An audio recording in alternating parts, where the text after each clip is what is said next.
Mr. Prime Minister, Mr. Defense Minister, General, allow me to introduce myself. My name is François Rousseau.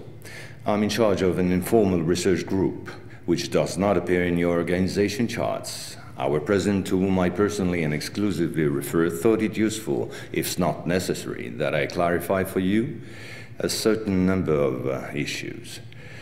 You think that as initiates you're better informed than most people. Allow me to doubt it.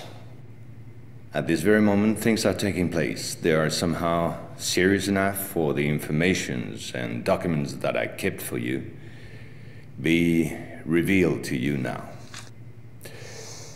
In a word, a manipulative operation unparalleled to this day on a planetary scale is being implemented and will be the final subject of my talk.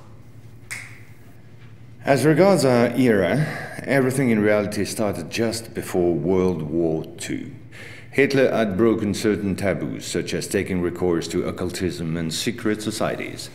The Ahnenerbe, a Nazi organization assigned with, among other things, archaeological and anthropological research, found this during an expedition to Afghanistan.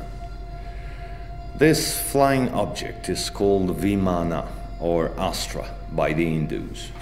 Moreover, during exploration of the subsoil by the Russians and Chinese in 1927, traces of a very ancient nuclear explosion were detected. Certain sedimentary layers had been atomically vitrified 50,000 years ago. The very same phenomenon can be observed around today's nuclear test sites.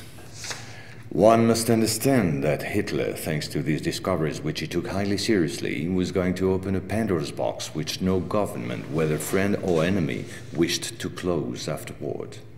Behind tragic history, which we all know, lies a theory based on the existence of 4 moons associated with the 4 geological cycle. According to Hans Erbiger, founder of the world ice theory, the Earth had undergone 4 semi-global extinctions of life due to the fall of one of these moons.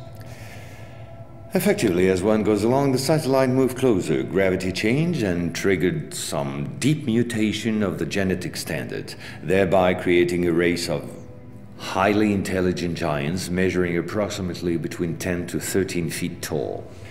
Several tens of thousands of years later, the moon crashed, the impact causing a serious rise in sea levels and a nuclear-like global winter.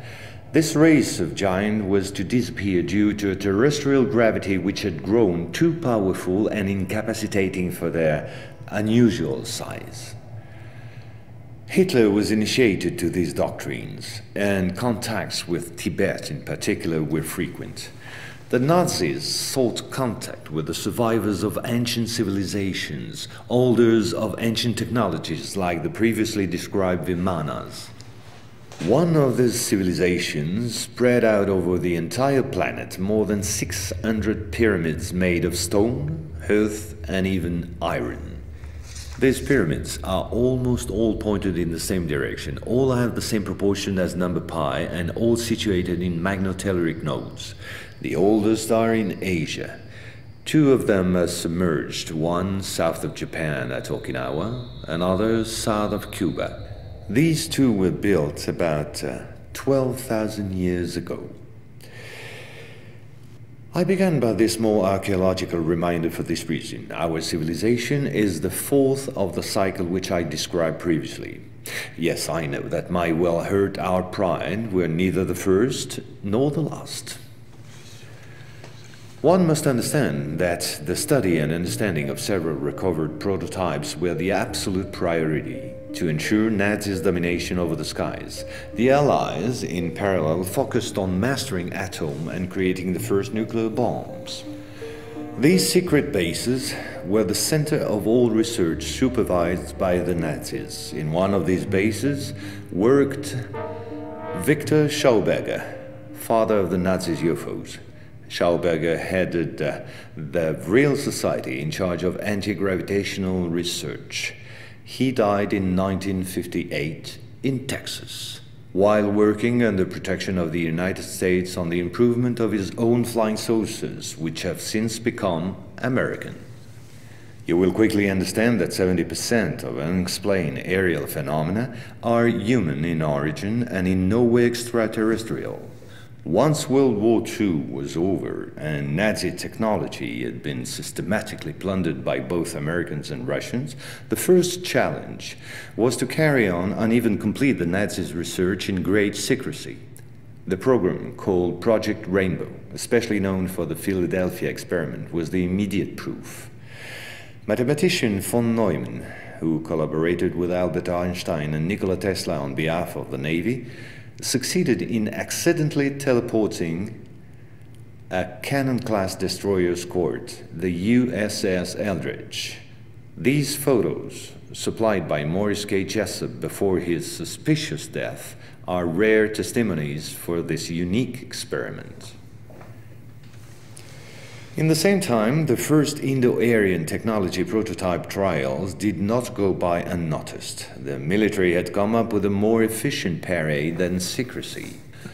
At about the same period, Kenneth Arnold, US Air Force pilot and CIA agent, launched the greatest operation in manipulation ever concerning the existence of UFOs. Making people believe they didn't exist was not the right solution and clearly insufficient. Discrediting enemies and frightening the population by systematic misinformation proved far more efficient.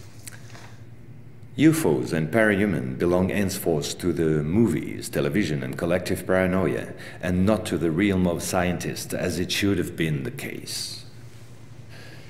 In May 1947, the American Secret Services discovered the existence of an ancient terrestrial UFO secretly recovered by the Russians, which had crashed into the Altai Mountains along their border with Mongolia. Tension between the two blocs immediately rose a serious notch. The discovery was spectacular, and so not to lose face, the Pentagon, in tandem with the CIA, decided to tell lies and imagine a huge bluff to convince both the Russians and the world at large that they too recovered an UFO in Roswell in July 1947. Of course, it wasn't true, but the bluff worked all the same. In February 1949, just after the so-called Roswell incident, an UFO was photographed and filmed in Antarctica. It was the first photo of this type of a cigar-shaped object. Other appearances were then to follow in one another by cyclic waves. At the same moment, the Apollo program, headed by Wernher von Braun, was in full swing, and Dr. Braun in no way favorably welcomed the demand for paranormal experiments, which nevertheless took place during certain Apollo missions. This is the last known experiment on psychic and telepathic amplification, as well as detection of psytron particles emitted by the yogi.